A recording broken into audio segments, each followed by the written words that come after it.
Hello, I hope you're all doing well, and here is the correction for the exercise I gave you last Monday. Now, you had a document to read. The document was "What's the matter with that kid?" and I told you that matter is a synonym for problem.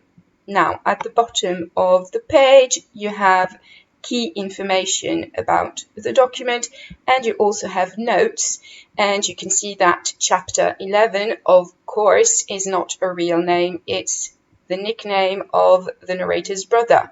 And you also have the note that says that Milton is the name of the father.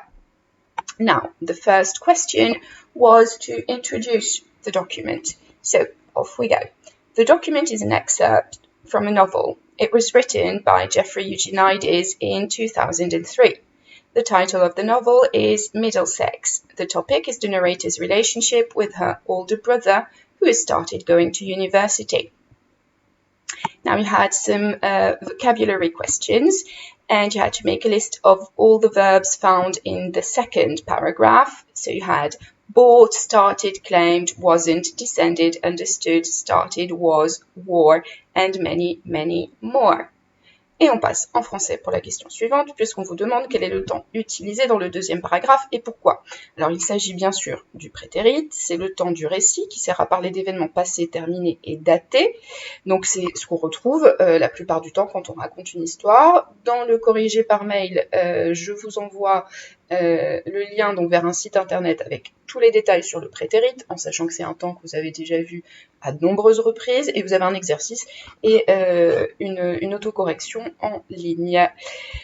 So, the next question, make a list of all the words referring to the world of universities. So we had college, freshman year. Freshman year, c'est donc la première année d'université, d'accord, quand vous êtes tout frais, fresh. Dropout, qui veut dire abandonner, engineering, qui est l'ingénierie, majoring, qui est donc le verbe qu'on va utiliser pour dire la matière principale que vous étudiez à l'université, assignment, c'est les travaux qu'on vous donne à faire, un peu comme les DM, mais à l'université. Courses, ce sont donc les leçons, les cours. Fieldwork, c'est le travail de terrain. Donc là, dans le texte, il doit faire de la recherche anthropologique dans sa famille. Et vacation, les vacances.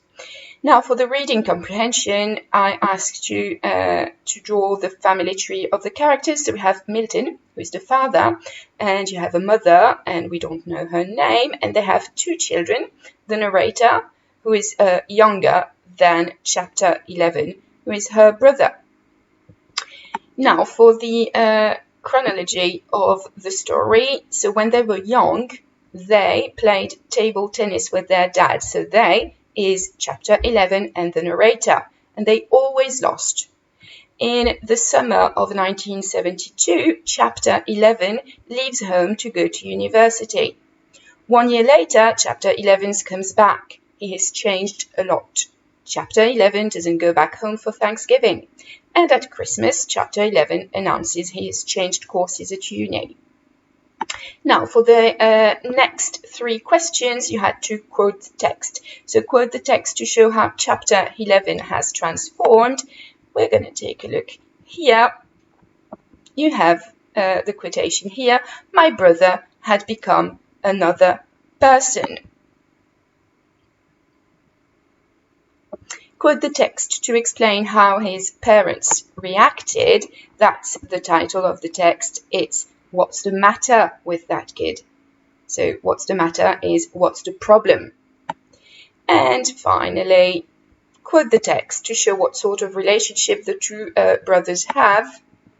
And here at the end of the text you have, as I've mentioned, my brother didn't pay much attention to me while we were growing up. So they didn't have a very close relationship. Okay? Alors, ce qu'il faut surtout ne pas oublier quand vous travaillez ces documents. Dans tous les cas, les documents que je vous envoie doivent vous permettre de répondre à la problématique qu'on avait définie en classe ensemble au tout début du chapitre. Et notre problématique principale était « To what extent are universities places of power ?» Alors, je vous propose ce mini recap qui est bien entendu à compléter à partir des réponses du texte. Il faut que vous soyez précis, il faut que vous présentiez le document en entier, puisque je vous rappelle que ça vous servira pour l'oral du bac d'anglais. Donc évidemment, pour l'instant, on n'a aucune information sur quand est-ce que ça va se passer, comment est-ce que ça va se passer, mais préparez-vous quand même, parce que dans tous les cas, il faut être prêt pour le jour où vous devrez passer à l'oral. Alors, le mini recap que je vous propose est donc in this text, the main character goes to university for his freshman year and he comes back completely changed. Doing further studies might be a way for young people to develop away from their families. They can become independent and make their own choices. At the same time, we see that chapter 11 was probably influenced by the people he met at uni, and we can wonder whether or not his choices were made out of freedom or out of a wish to conform with other students.